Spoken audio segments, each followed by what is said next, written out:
Back in the year 79 AD, way down in the dark beneath Rome's loudest arena, a 19-year-old Dacian woman named Sabina stood chained up in a pitch-black cell.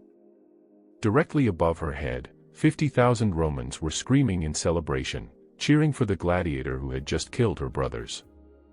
What happened to her over the next 3 hours became one of the most aggressively hidden secrets in Roman history.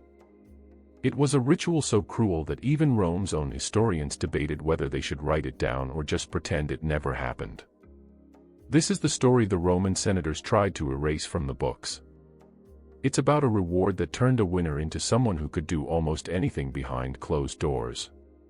Before we dive into the dark truth of those underground rooms, hit that like button if you have ever wondered what really went on after the crowds went home.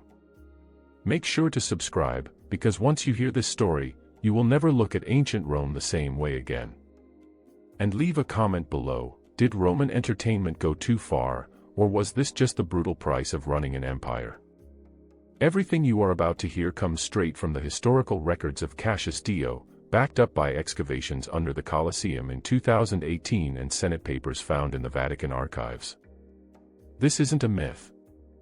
These were the real events Rome called sport, the ugly reality behind the arenas of blood all across the empire in the 1st century. The Colosseum wasn't just a building. It was a giant monument to total dominance. Finished only a year earlier in 80 AD, it was big enough to swallow whole armies. The air always smelled like old metal, sweat, and wild animals. The sand on the arena floor wasn't there for decoration. It was there to soak up all the blood pouring out of dying fighters and beasts. Under that sand lay a maze of tunnels and cages holding Rome's most valuable prizes, the condemned, the captured, and the conquered. Gladiator games weren't just for fun. They were political messages, religious rituals, and social threats all rolled into one. When General Marcus Antonius crushed the Dacian uprising in 78 AD, he didn't just come back with gold. He brought back 847 prisoners, including 124 noblewomen. These weren't just villagers.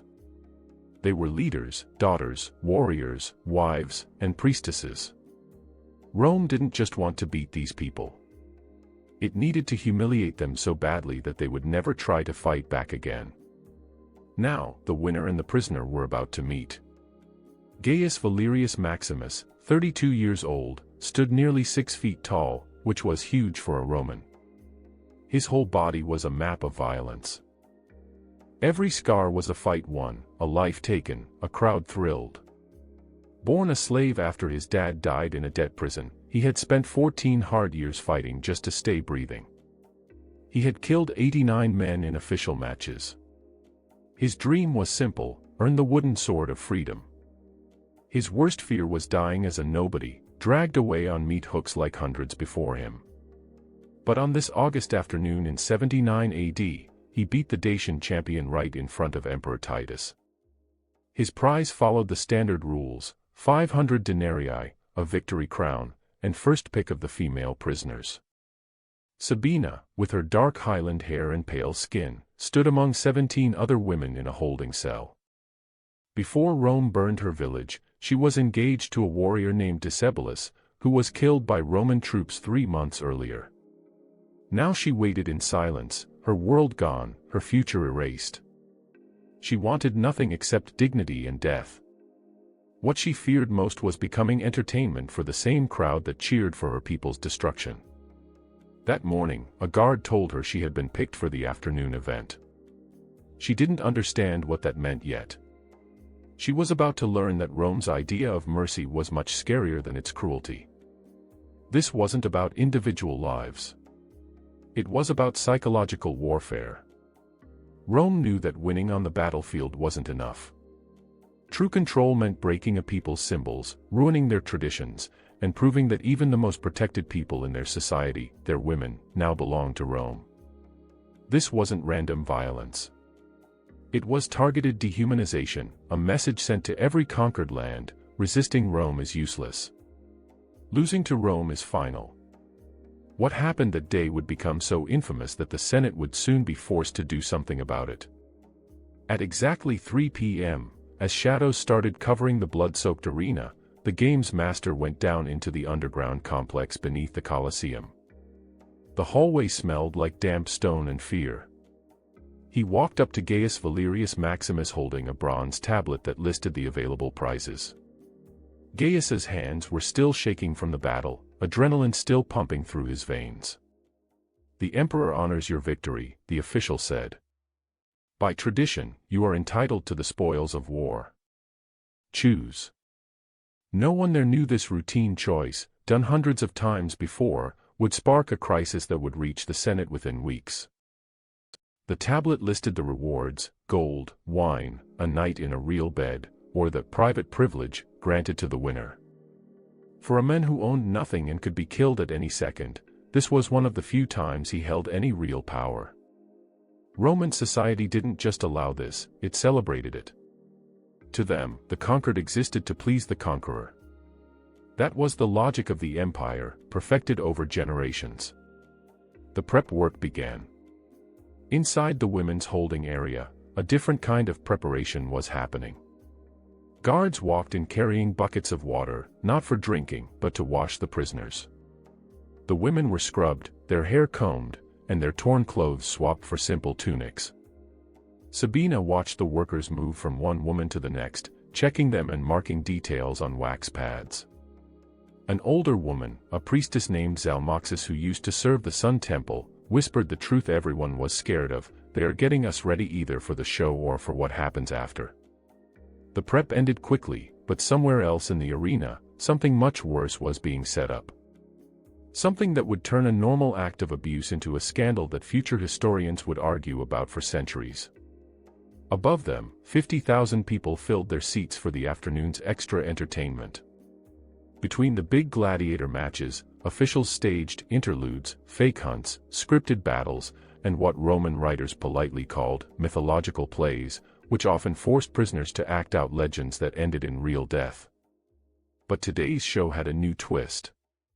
It was a theatrical display celebrating Rome's power over barbarian shame. The arena called. 20 Dacian women were lifted up to the arena floor through the underground elevator system, a machine designed to send animals, fighters, and props shooting up from trapdoors. Sabina stepped out into the hot sunlight and an explosion of noise. The roar of the crowd felt like a physical punch. She smelled cooking food from the vendors, strong perfume drifting from the rich seats, and underneath it all, the metallic smell of dried blood baking on the sand. What should have been a simple execution turned into something calculated to humiliate them deeply. The women were lined up as an announcer shouted their supposed crimes: rebellion, helping enemies, refusing Roman gods. Then came the twist. They would be forced to fight each other in pairs using wooden swords, dressed in torn clothes designed to mock them. The winners would be claimed by Rome's champions. The losers would die. If this level of planned cruelty shocks you, tap that like button, because what comes next shows how this wasn't chaos, it was policy. The breaking point. Wooden swords were handed out. Sabina gripped hers, the rough wood scratching her palm. Across from her stood Cassius, her fiancé's sister, the woman who once taught her to weave and sang at her engagement party. Their eyes locked. The crowd screamed for blood. The master of games raised his hand, and dropped it. Neither woman moved. The roar changed, excitement turned to confusion, then anger. "Fight!" the crowd yelled. Cowards, barbarians, trash began to rain down, olive pits, food scraps, whatever the crowd could grab. Still, the women didn't lift their swords. It was the only way they could resist. Refusal. For 90 full seconds, the greatest empire on earth was publicly defied by two unarmed women standing perfectly still. Then the guards stormed in. The stage drama turned into real violence. Cassius was hit from behind with the flat of a sword, collapsing onto the sand. The crowd cheered. Sabina screamed and rushed toward her, dropping the wooden sword. Both were dragged away, not to be executed, but to something the audience found just as entertaining. The real horror started in the tunnels below.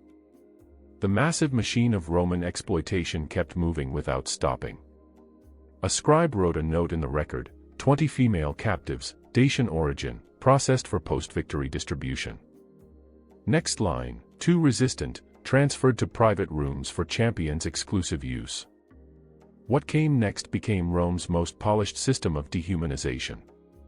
Human beings were reduced to inventory. Sabina and Kamasikus were separated, each taken to different rooms.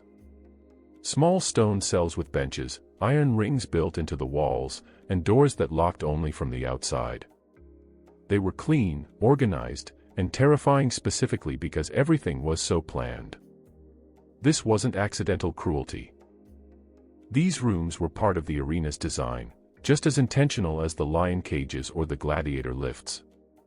At 4 p.m., Gaius Valerius Maximus walked into Sabina's room.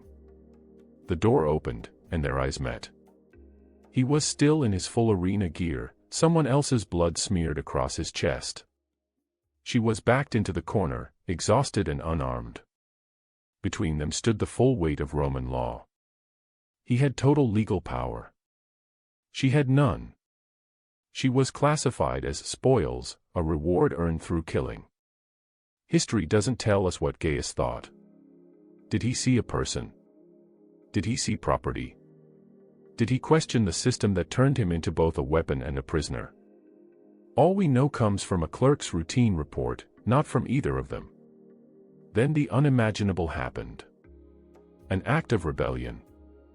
Gaius took off his helmet, put his sword down, and sat on the bench with his head in his hands. For 5 long minutes, he said nothing. Sabina stayed frozen, waiting for violence that never came. Finally, he spoke in broken Dacian, a language he had picked up from other captives. "What was his name?" he asked. "Mine," she replied. "No, the men they made you watch die." "Decebalus." "No, the one from today." She shook her head. He sighed. "I killed a Decebalus today. Could be family. Your people use that name often." What followed wasn't the attack Rome expected. It was a conversation between 2 people the empire tried to strip of every bit of humanity. Gaius told her about his father, executed when he was 9. Sabina explained how her home was burned. 2 hours passed. Guards checked twice, heard voices, assumed everything was normal, and walked on. At 6 p.m., Gaius Valerius Maximus made the decision Rome would never forgive him for. He stood up, walked to the door, and called for the guard. "This woman is sick," he announced. "Infected. I refuse the prize. Send her to the doctor." It was the only loophole the arena system allowed. If a captive was labeled diseased, a gladiator could legally reject her and send her back to the general prison. The lie was obvious. The guard knew it instantly, but Roman bureaucracy ran on strict rules. Challenging a gladiator's choice meant paperwork, witnesses, and an investigation. Accepting the rejection took seconds. And so Sabina was removed, taken to the medical holding section. Her immediate fate. She still died 3 days later from a simple infection, the most common killer inside Roman captivity. The medical unit was crowded, dirty, and uncaring. The mercy that saved her from one horror delivered her straight into another. Gaius never saw her again. He fought twice more that month. He won both fights, and he refused his rewards both times. The empire froze. Whispers spread through the gladiator barracks. Maximus had gone soft. Maximus had joined one of those strange Eastern cults preaching kindness. Maximus had been cursed by Dacian witches. But the truth was simpler. He had remembered what it meant to be human. Rome's point of no return came on September 15, 79 AD. Senator Quintus Aurelius Symmachus stood before the Senate with an official complaint. His nephew, a young gladiator, had been beaten by his trainer for refusing the customary reward after a victory. The nephew claimed Maximus's example had inspired him. The trainer insisted he was just enforcing proper Roman values. It was a small case, barely worth talking about, except for one thing: it forced Rome's most powerful men to admit to a practice everyone knew existed but no one ever spoke about. Senate records, the clean versions that survived, mention a debate about the appropriateness of certain customs regarding captured women. That polite phrase hit a 4-hour political fight about whether Rome had finally crossed a line even its own senators couldn't ignore. The traditional group led by Senator Fabius argued for history: our ancestors conquered body and spirit. This built our greatness. The reformist group, influenced by Stoic philosophy, argued back: we are creating martyrs. We are planting seeds of rebellion. Dead rebels are gone, but traumatized survivors carry memories that fuel uprisings for generations. But the true trigger wasn't morality. It was political survival. 3 provincial governors had recently reported spikes in revolts, each mentioning Rome's treatment of captive women as propaganda for resistance movements. These governors warned that Rome wasn't scaring its enemies anymore. It was radicalizing them. The empire was hurting itself. The law that shocked Rome passed on October 1, 79 AD. The Senate passed what historians later called the Lex Captiva, the law of captive women. Its terms were limited but new. Female prisoners of war could not be given out as public rewards in the arena. Public humiliation of conquered women was banned in official shows. Private exploitation still happened, but the theatrical show of it was outlawed. Enforcement was spotty. Many arena managers ignored it or created loopholes, but the principle stood. Even Rome had public limits. Ironically, the law did nothing to free anyone. It only removed the audience. 3 months later, Gaius Valerius Maximus finally earned his freedom, not for kindness, but for winning 5 more fights in a row. His last recorded act as a freeman was buying the freedom of a Dacian woman named Colosseum. The archives only list her name. Historians strongly suspect she was the same woman who stood beside Sabina on the arena floor. Imagine Gaius realizing that his single act of defiance saved one woman for a handful of days. Nothing more.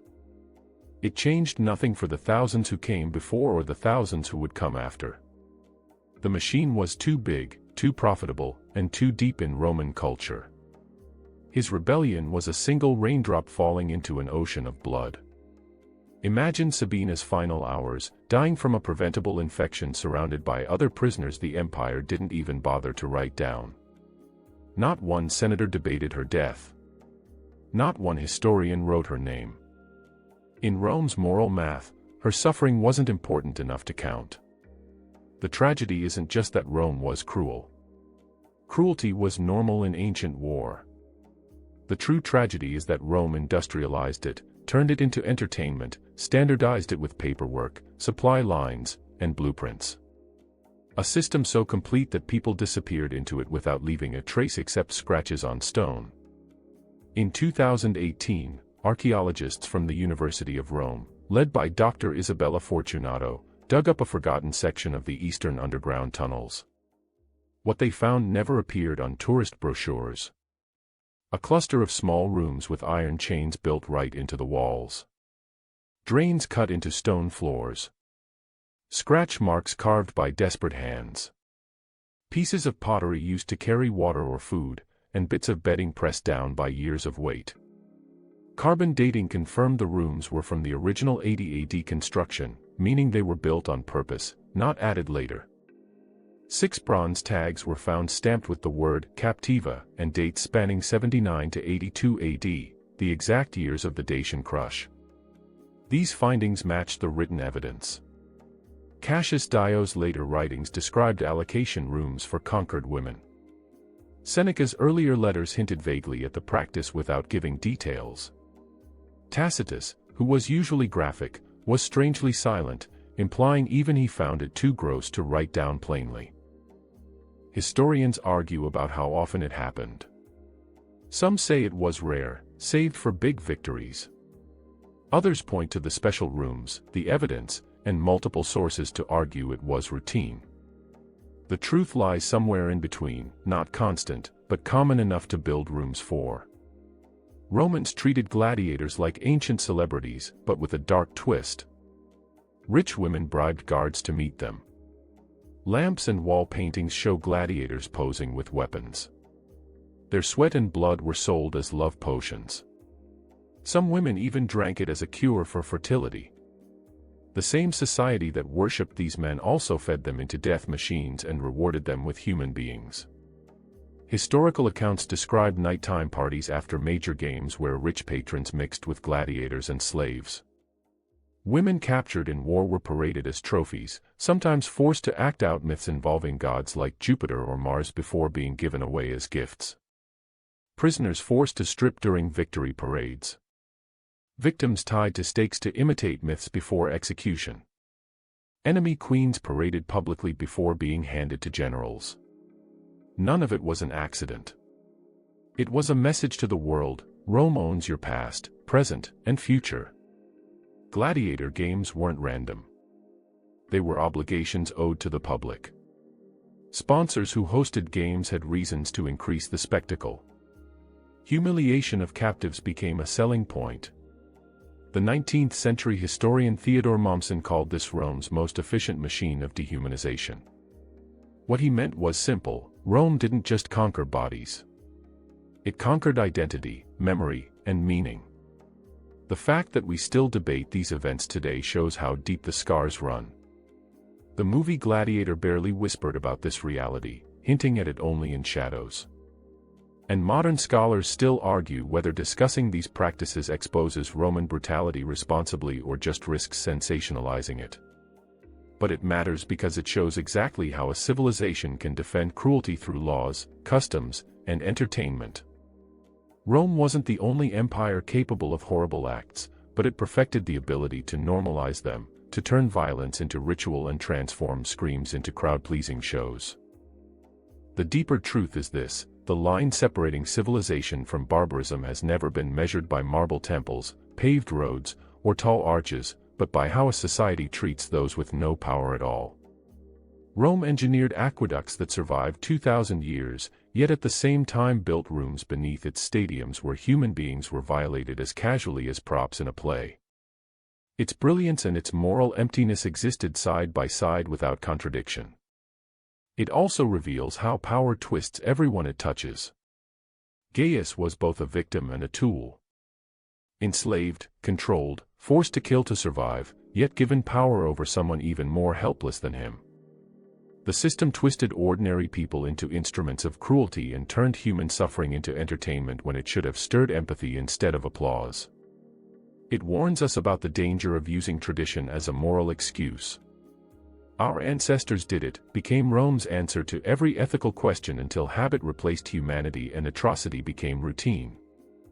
And it raises questions we still struggle with today. What other buried horrors lie beneath the monuments we admire? How many tourist attractions sit on layers of forgotten misery?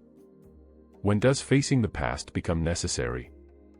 And when does it cross into exploitation? Think of Sabina's final moments, dying of infection in a cramped cell beneath the grandest building of her time. Did she wonder if anyone would remember her? Did she imagine that 2,000 years later, archaeologists might find her tag and speak her name aloud again? History's darkest stories remind us that progress isn't guaranteed, that civilizations fall morally long before they fall physically, and that every generation must choose between empathy or efficiency. Rome chose spectacle. The cost was measured in lives erased, but the lesson survives in the ruins beneath the arena floor. And so, a gladiator's victory became permission for cruelty. A routine reward became one of Rome's most carefully buried scandals. Hundreds of Dacian captives disappeared into bureaucratic lists, and one young woman named Sabina survived only because a single fighter made an unusual choice. A choice that changed nothing except proving humanity could still flicker even in Rome's darkest machinery. If this story gave you chills, subscribe, because uncomfortable truths matter far more than comforting myths. Tell us in the comments what disturbed you most, the calculated nature of the exploitation or Rome's efficiency at making it routine. Remember, History's darkest secrets often hide beneath civilization's greatest monuments. The blood on the sand wasn't always from battle. Sometimes it came from innocence turned into a show, from power without limits, from the moments humanity looked away while cruelty received applause.